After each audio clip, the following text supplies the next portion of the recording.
Over 2,000 years ago, this stark, sprawling ruin was probably the most important center for learning in the world. Here, men first figured out the size of the world and the number of stars in the sky. There were laboratories, gardens, a medical school, and over 500,000 books. The ancient library in Alexandria, Egypt, educated some of the most brilliant minds ever known. These corridors may hold the secrets of centuries of knowledge. The seeds of our present-day culture were sown in these old gallery rooms in Alexandria. Perhaps the most surprising thing about the library at Alexandria is that it lasted for over 6 centuries, and yet this may be all that remains.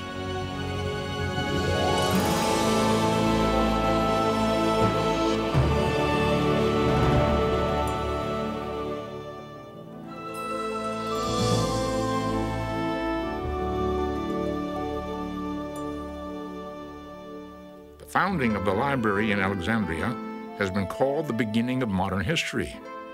More than just a library, it was the first world research center. For hundreds of years, Alexandria invited dignitaries from around the world to study in its library halls. Resident scholars could live, eat, learn, and work with visitors who brought important new information to Alexandria.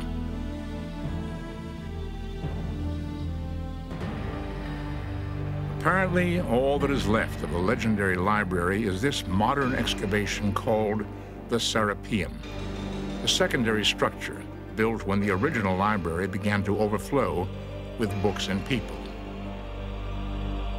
The Serapeum exists only to tease us with a glimpse of the library's illustrious past.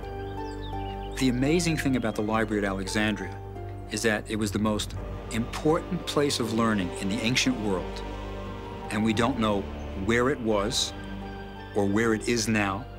We don't know what it looked like. We don't know the details of what books did it have. We don't know everybody who was there. There's more that we don't know than we do know, yet it was the most important event, perhaps, in the intellectual history of man.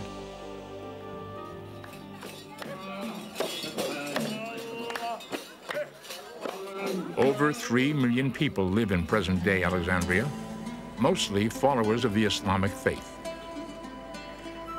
The old streets are crowded with shops and apartments built up alongside ancient ruins. 130 miles northwest of Cairo, Alexandria is Egypt's second largest city and home to her main port. In the 4th century BC, this fine open harbor and its island of Pharos attracted the illustrious conqueror, Alexander the Great. When Alexander founded the city in 332 BC, he chose it for location. The Mediterranean Sea, the island of Pharos, and proximity to the river Nile made for a good naval base. The natural harbor allowed easy access to all the nations in the fast-growing Mediterranean. Widespread trade and other civilizations were accessible. Alexandria was ideally suited to be the world's new center of thought, culture, and activity. As Alexander the Great looked out into the empty harbor, what did he envision as the future for the city that would bear his name? And why would the warrior Alexander even care about a library? Long before Alexander entered Egypt, generations of Greeks struggled with early riddles of existence. It was the beginning of man's understanding of the natural world. Investigation of everything was important. Athens, Greece, became the brainpower center of the old Greek world. Conversation and debate were common pastimes. Public speaking produced public scholars who became celebrities. In the 5th and 4th centuries BC, men like Socrates, Plato, and Aristotle were working in Athens. They were the popular and controversial policymakers of the day. Their early teachings are the foundation for modern thought. But what did these early intellectuals have in common with one of history's finest generals, Alexander the Great? The tradition is that Alexander was taught by Aristotle. And Aristotle, of course, was taught by Plato, who in turn was taught by Socrates. Plato and Socrates believed that the senses mislead you, that if you can see it, you shouldn't really believe it. They believed in eternal, unchanging truths, which are known by the mind, not by the senses. Aristotle turned this around. Aristotle said, no, nothing enters the mind except through the senses. And he, in turn, taught Alexander the Great.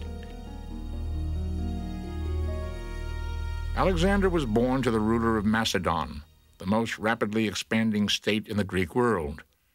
Naturally, King Philip wanted the best tutor in the land for his royal son. So at age 13, Alexander, the soon-to-be great, was turned over to Aristotle of Macedonia. The philosopher filled the young warrior with a passionate love of learning. Educated men are as much superior to uneducated men as the living are to the dead. The fate of empires depends on the education of youth. Aristotle the philosopher, 4th century BC. Alexander valued knowledge as a tool for power. On his quest to conquer the world a decade later, Alexander carried Aristotle's copy of Homer's Iliad with him into battle. The warrior was also a poet. Working his massive Greek army across Asia to western India, the gifted young commander inspired admiration. His campaign to fend off Persian rule shot like a spear through the ancient world, winning Alexander the support of armies, kingdoms, and countries. In the fall of 332 BC, Alexander crossed into Egypt early in his world campaign. Egypt was then a Persian province. Egypt hailed Alexander as a liberator from Persian oppression. Welcomed as a ruler, Alexander was crowned Pharaoh of Egypt. For almost 3,000 years, Egypt had been ruled by godlike pharaohs. Those ancient pharaohs were the link between their mortal subjects and the gods themselves. Egyptian pharaohs were thought to be gods in life and after death. But Alexander was Greek, not Egyptian. He had no guarantee of an afterlife. Where would Alexander the Great find immortality?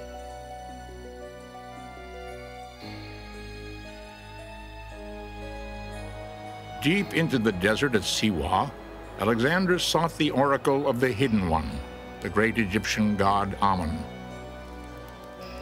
Legend says Alexander had a mysterious secret. Was he the offspring not of mortal King Philip, but son of the god Amun himself?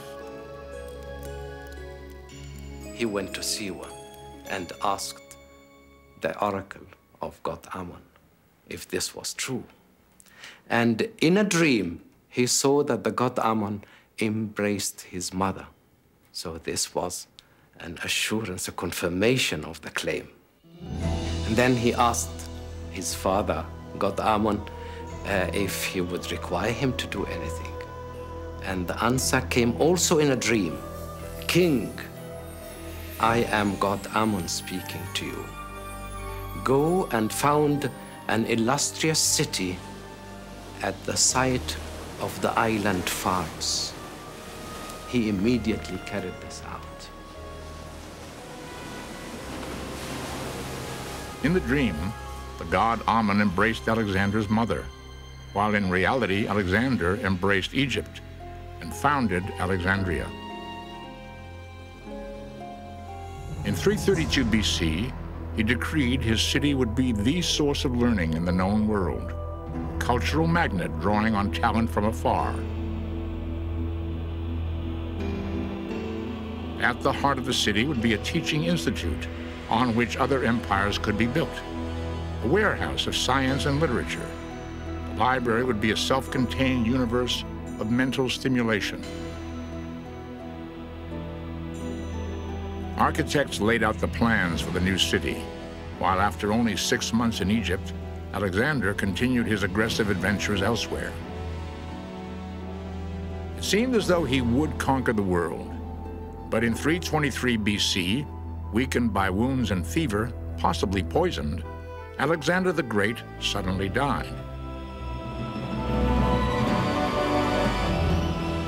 What would happen to his fair city? Would new rulers share Alexander's lust for knowledge? The library at Alexandria had yet to be built when his namesake died. Would the world ever see his vision?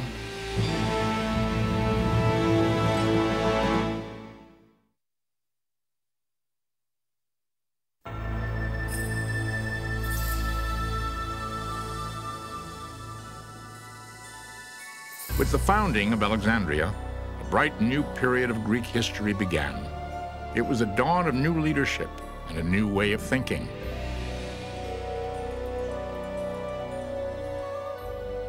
When Alexander the Great died, his Egyptian kingdom was taken over by Ptolemy, Alexander's most trusted general, who would build the library Alexander envisioned. Ptolemy I started a dynasty, a series of kings from the same family, who would rule Egypt for almost 300 years. Ptolemy I made Alexandria the capital of Egypt, but still, the city faced powerful competition from ruler generals of other countries. They competed with one another in power, in wealth, and grandeur. One field of competition was culture. And Ptolemy wanted his city not to be only a capital of a powerful country, but a center of enlightenment, of knowledge, and of learning. The original Alexandrian citizens were local Egyptians, the Macedonian Guard, a large Jewish community, and streams of Greek immigrants. Thanks to Ptolemy, Alexandria immediately began to attract influential scholars from around the Greek world. Ptolemy I was a man of iron will and intelligence. He surrounded himself with a circle of important men, advanced in the fields of literature, philosophy, and science. The architect Demetrius of Phaleron helped Ptolemy lay plans for the new center. Bricks, broken temples, and battered sphinxes lay atop the only surviving portion of the ancient institution. The Serapeum, or daughter library, is thought to have been built inland from the main library and museum.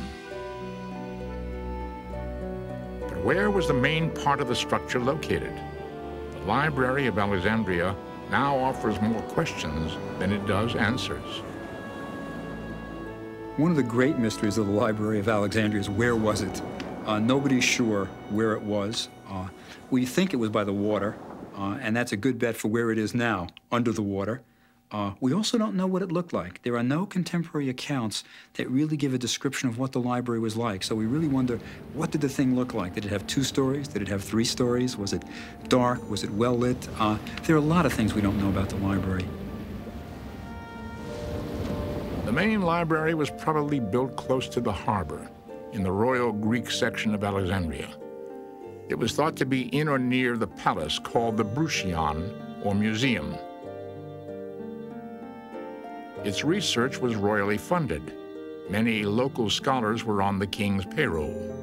The Ptolemies were understandably proud of their library. There was a strong sense of obligation on the part of the Ptolemies to foster learning, which is quite remarkable in a way. It always is. When their real concerns were with power, security of the dynasty, and the problems of Egypt, which are immense. One of the things Ptolemy did was collect books, a very Greek thing to do. Collect as many books as possible, and he did it with a vengeance. Visitors arrived with their versions of famous older literary texts. Sometimes agents were sent abroad to bring back new works. On occasion, manuscripts were donated. Even Aristotle's library was willed to the Library of Alexandria. We are told also that there was a law that any traveler who set sail into the harbor of Alexandria was searched for books. Not for drugs, but for books. And if a book was found, it was taken to the library. If there was no copy of it, it was confiscated and the traveler was compensated. So they did wonderful things in order to acquire books. But the normal method of acquiring books was, of course, by purchasing them. And there were marts and markets for books. So in this way, Alexandria acquired the largest collection of books ever existed in antiquity. How many scrolls were eventually contained within the libraries at Alexandria? Ptolemy's goal was to have every existing written work in the Greek world and beyond.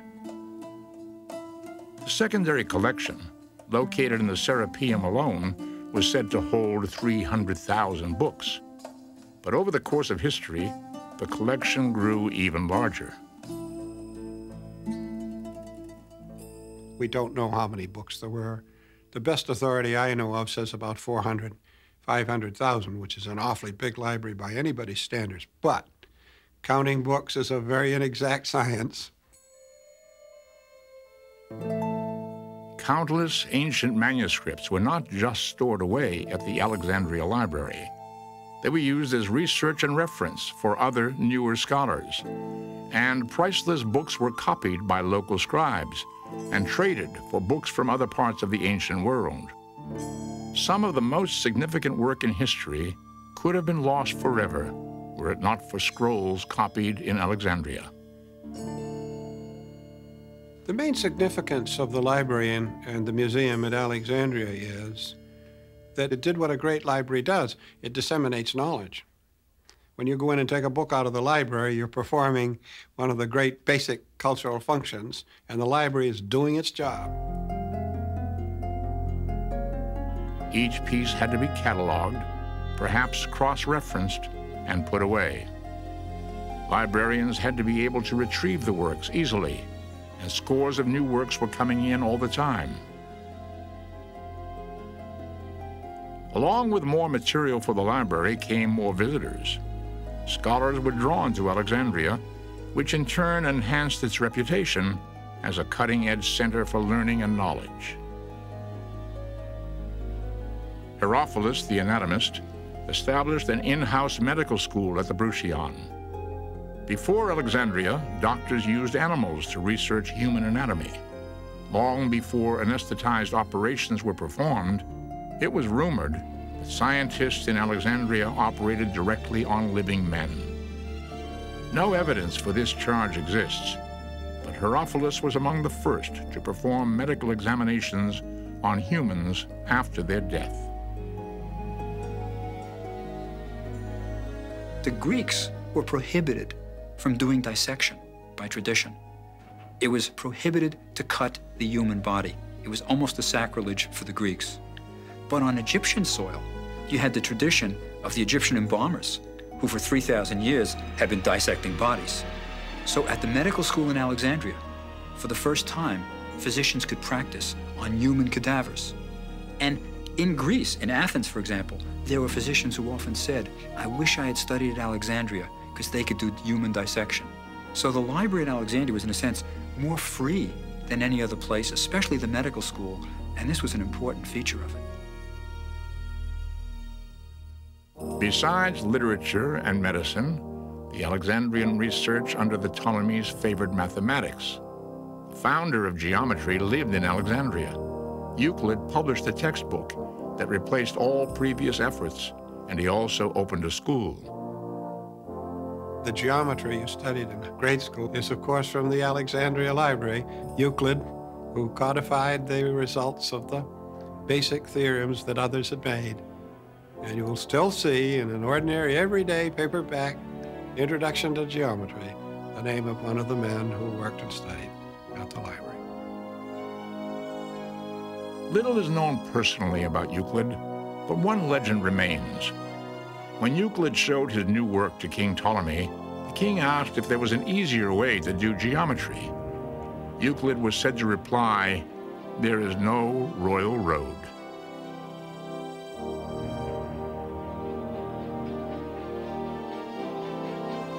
Ptolemy worked tirelessly to build the library, but as he grew older, he looked to his son to govern the land of the pharaohs. And when Ptolemy died in 283 BC, Ptolemy II became the sole ruler of Egypt. The Great Ptolemaic dynasty would continue almost 300 years until Cleopatra's death. How would the Ptolemies leave their mark on the Library of Alexandria?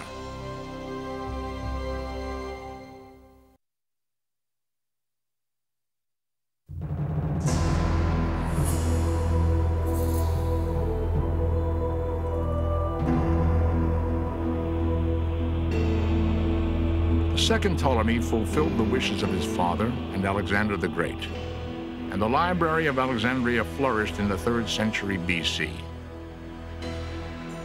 Ptolemy II ruled with his sister, and under their reign, the library and museum grew and prospered. It was the golden age of Alexandria.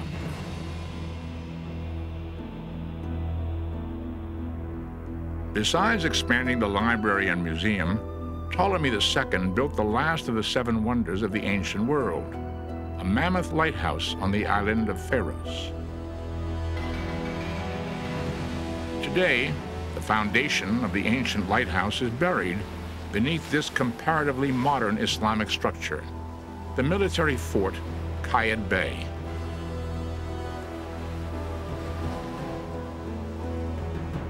But in Ptolemaic times, travelers to Alexandria viewed the first architecturally designed lighthouse in history, a 3-tiered marvel of construction over 400 feet tall. It took vast amounts of fuel to fire up the lighthouse. The ancients may have burned animal dung to send a powerful beacon of welcome out to the world from Alexandria.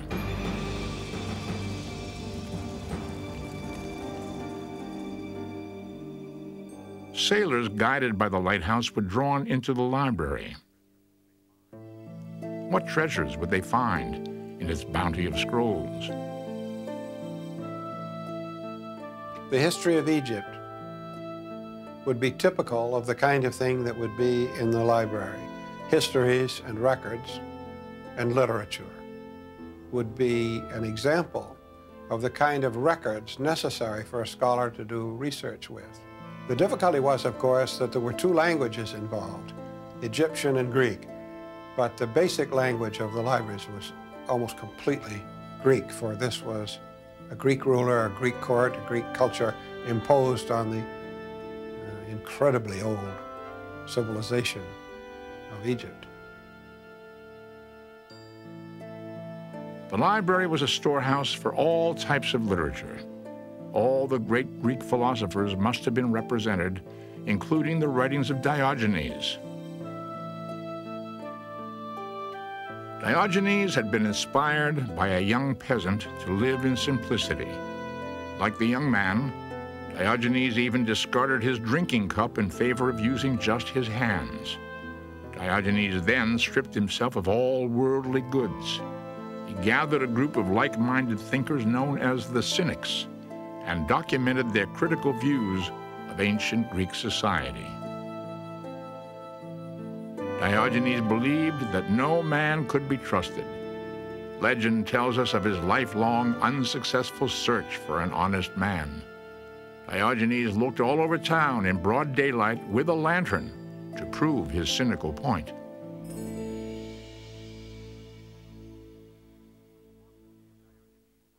The philosophy of Diogenes the Cynic was but a fraction of the library's immense collection.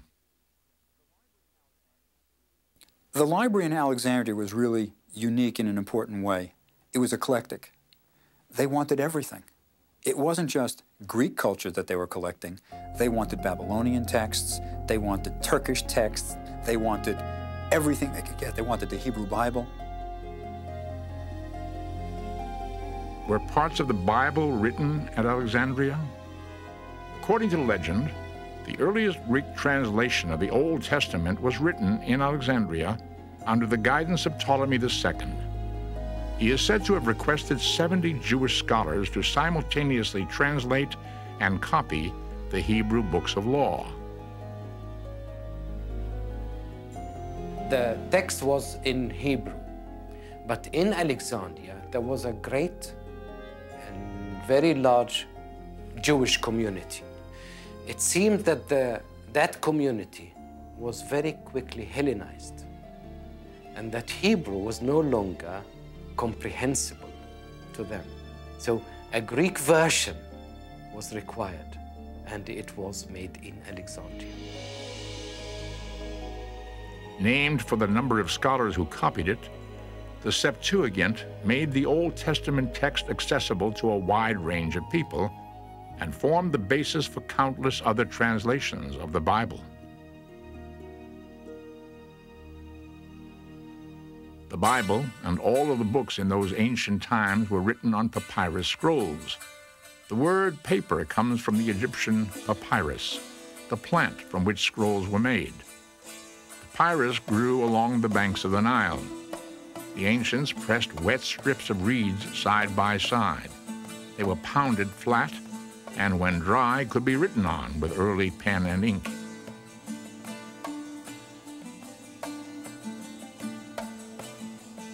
It took a long time for a scribe to finish a book, and I don't think they looked on labor, of course, the way we do. We would go crazy trying to copy another book in longhand on papyrus, but it was a famous profession, and some scribes rose to be important people.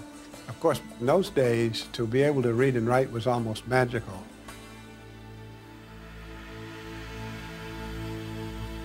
Astrology and astronomy were popular sciences throughout the existence of the library in Alexandria. Many ancients believed in the influence of the stars and planets on daily life. The belief was, of course, that as above, so below.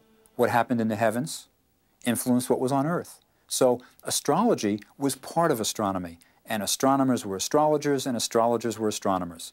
In order to predict what happened on Earth, you had to accurately observe what happened above. In Alexandria, Aristarchus first figured out that the Earth revolves around a stationary sun. About 100 years later, Hipparchus was the first to chart over 1,000 individual stars. He even figured out the length of the solar year, correct to within 7 minutes.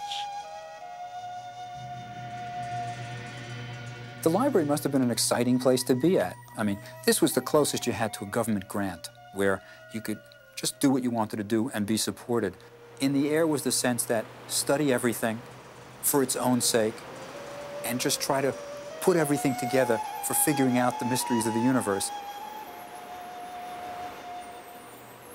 Even as scholars in Alexandria solved the mysteries of the universe, the Romans were encroaching on the East. Would this royally funded oasis of knowledge survive in a rapidly changing world?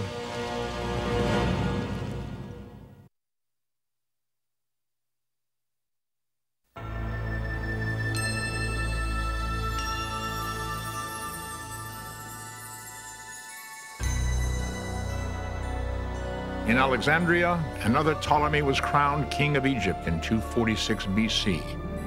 Ptolemy III was a conqueror. He traveled the world and returned to Alexandria with priceless Egyptian treasures stolen by the Persians 300 years before. This act of restoration earned the third Ptolemy the title of benefactor. Under his reign, the tradition of learning thrived in Alexandria for another generation. About 235 BC, the honorable position of chief librarian was filled by Eratosthenes. In keeping with tradition, The influential scholar also served as tutor to the royal family. 40-year-old Eratosthenes was skilled in a variety of subjects, from poetry to science.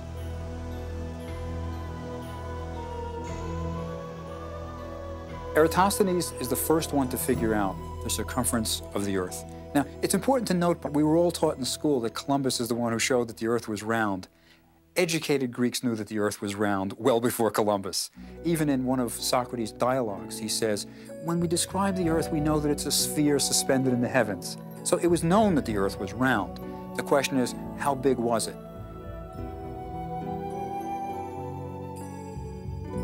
By observing shadows cast in Alexandria and in the south of Egypt at noon on the same day, and calculating the difference between the size of each shadow and the distance between the two ancient cities, Eratosthenes was able to figure out the circumference of the Earth.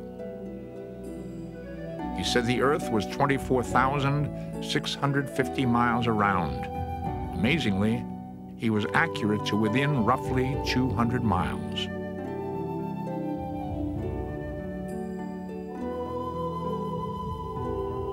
A contemporary of Eratosthenes, called Archimedes, was a visitor to Alexandria. Perhaps the most celebrated of ancient mathematicians, Archimedes studied weights and measures in what we now call physics. Archimedes' principle on water displacement is still referred to today. On discovering this ancient clue to modern science, Archimedes is remembered for his cry of Eureka, meaning, I have found it.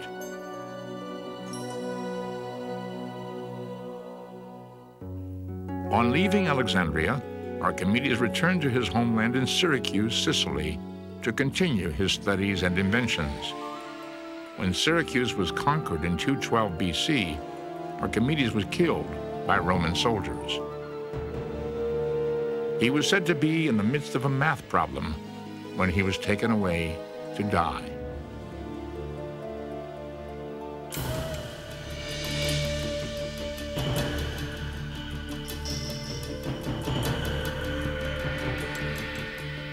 The library in Alexandria was thriving around 250 BC, while the rest of the world was making landmark strides as well.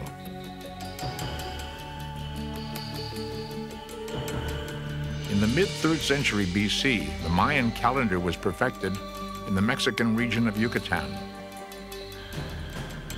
While in Rome, the public witnessed the first competition of gladiators. And in Rhodes, another ancient wonder was built as construction was completed on the 100-foot statue, Colossus.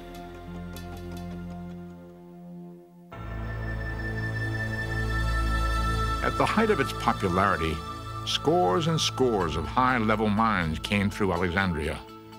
But over time, the luster of the library began to fade. The reign of the 4th Ptolemy marked the beginning of the decline of the dynasty and of the library. Other world centers of knowledge emerged as replacements. Near the Aegean Sea, the library at Pergamum was a rival to Alexandria in culture and splendor. And as the influence of the Romans spread out through the world, even Egypt's great Ptolemaic dynasty came under the threat of Roman rule.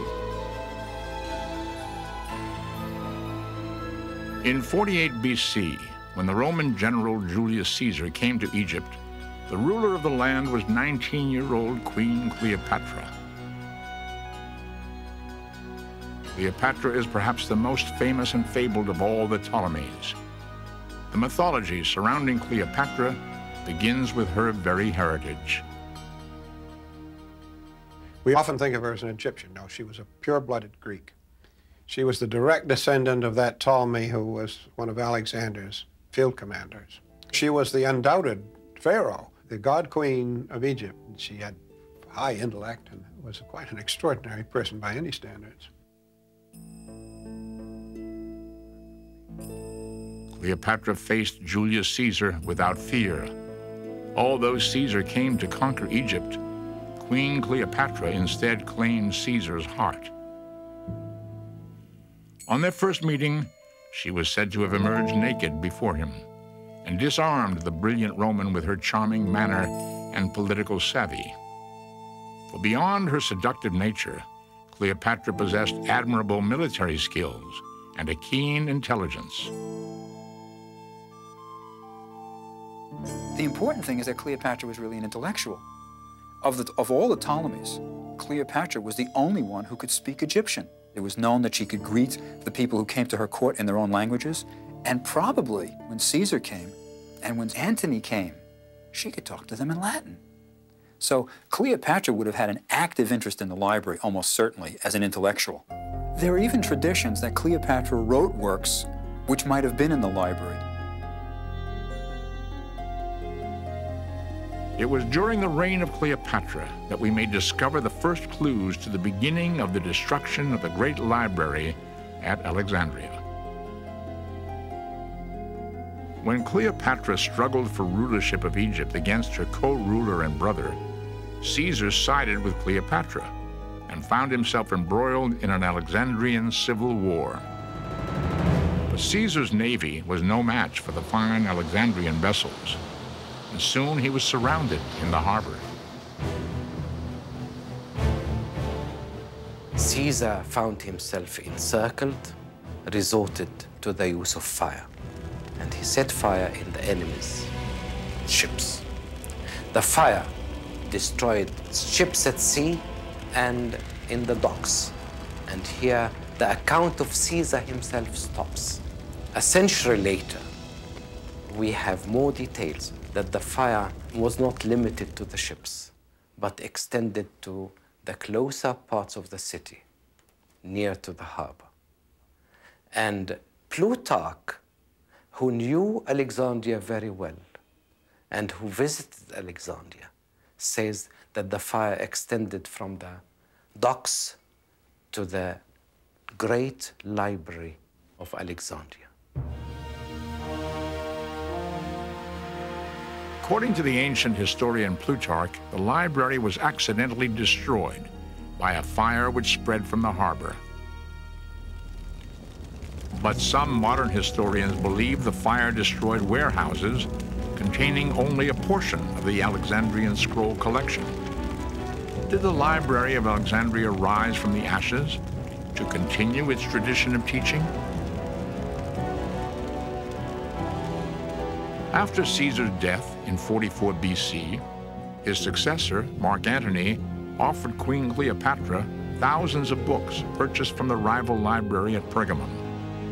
This offering was perhaps made to replace the books burned by Caesar. Mark Antony, like Caesar before him, sided with Cleopatra against the opposition in Alexandria. But in 31 BC, the two were defeated at the sea battle of Actium. Mark Antony committed suicide, and his lover, Queen Cleopatra, soon followed suit. Legend tells us she placed a snake to her breast, and soon after being bitten by the asp, succumbed to its poison and died. More probably, Cleopatra drank a poison which killed her. But whatever the cause, the Ptolemaic dynasty, which had founded and funded the Library of Alexandria, ended with the death of Cleopatra in 30 BC. If civil war in Alexandria and the demise of a dynasty could not destroy the tremendous library, what could? With the end of Ptolemaic rule in 30 BC, Alexandria became the capital of a Roman province claimed by the grandnephew of Julius Caesar, Augustus Caesar, who was the first Roman emperor. By then, Alexandria was home to more than 300,000 people. The city itself enjoyed a resurgence of energy, which had been absent in the last half-century. But under Roman influence, the library did not flourish as it had in the past. The Romans had a different concept of learning than the Greeks. They weren't into it for its own intellectual enterprise for the sensuousness of just pure learning, of pure reason. So the Romans, when they come in, they love the trappings, they like being mummified, they love the idea of immortality, but supporting the library is another thing. But still, the Library of Alexandria continued to produce scholars bent on discovery. Claudius Ptolemy, a Roman of Greek descent, was born around the end of the 1st century AD. He was educated at the library and museum and published books on world geography and science. Using the work of Hipparchus before him, Claudius wrote volumes of works on astronomy and astrology. Claudius promoted the idea that the Earth was the center of the solar system. This became known as the Ptolemaic system of astronomy and was used up through the 16th century. I know that I am mortal and ephemeral, but when I scan the circling spirals of the stars, no longer do I touch Earth with my feet, but sit with Zeus himself and take my fill of the ambrosial food of the gods. Claudius Ptolemy.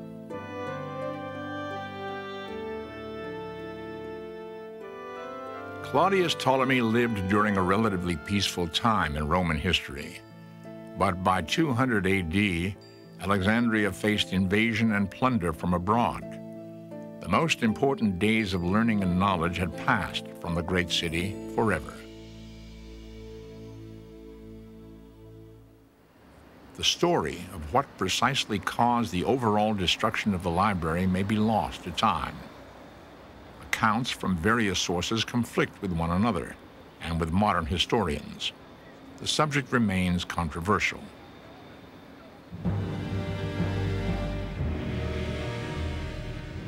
By 400 AD, paganism was outlawed, and Christianity prevailed as the official religion of the Roman Empire. The Emperor Theodosius ordered the destruction of all monuments and temples which did not honor Christianity. Pagan scholars were murdered in the streets, and during a time of constant ethnic confrontation and rebellion, the library may have been destroyed by the Christians.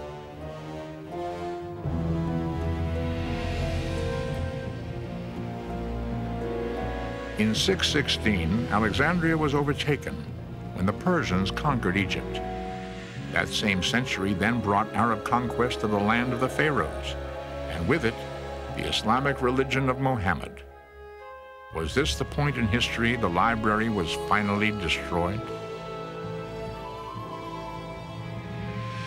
I think most people today who studied the problem would say that the real destruction came when the great Muslim army crossed the Delta, took and sacked the city. Alexandria surrendered to the Arabs, who decreed that if the library's contents contradicted the Islamic faith, the book should be destroyed. And if they supported the Islamic faith, the books were unnecessary and should be destroyed. Either way, legend tells us that the Arab rulers ordered all of the books in the Alexandrian collection to be burned.